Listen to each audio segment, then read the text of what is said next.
Kaya nga po, pinapaalala ko na sana ay gabayan natin ang tunay ibinibiling ko sa inyo. Number 1, adaptability. Second, unlimited resources. Mag-adjust tayo. Pangatlo ay let's be humble and true to ourselves. Dahil po pag na-master natin itong tatlong ito, it's now time for us to learn a new skill. Yan ang pang-apat, skill. Dahil pagka natuto tayo ng bagong skill, then magbabago ang panahon, babaliktad lahat. Yung mga uso dati na hanap buhay, mawawala. Magkakaroon naman ng bago. Kumbaga, change of climate, change of everything. So, while everything is going on, dapat matuto tayo ng bagong skill na makakapag-adapt sa bagong environment. Dahil yung bagong skill na matututunan natin, sigurado ako that this will keep us on living.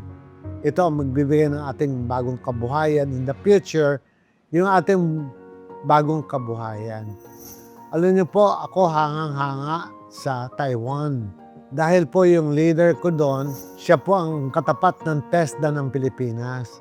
Ang policy ng Taiwan, kahit lahat ng tao ay nagtatrabaho na, inuutusan pa rin ng Taiwan ang kanyang mamamayan to enroll under the expense of the government.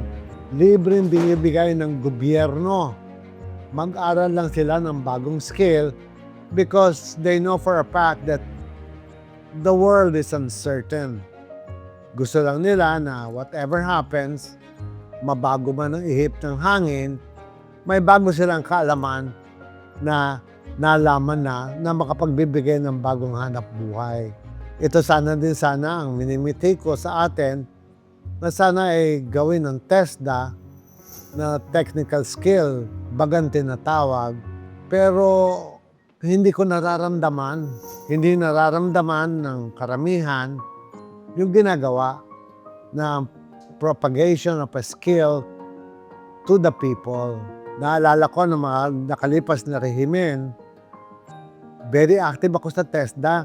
Panahon pa ito nang hindi pa TESDA ang tawag.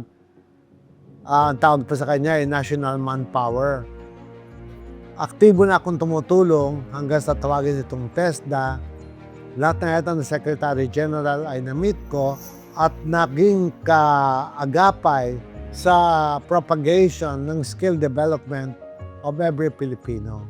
Ito lamang po ang minimiti ko na sana po ang bawat Pilipino ay magkaroon ng bagong skill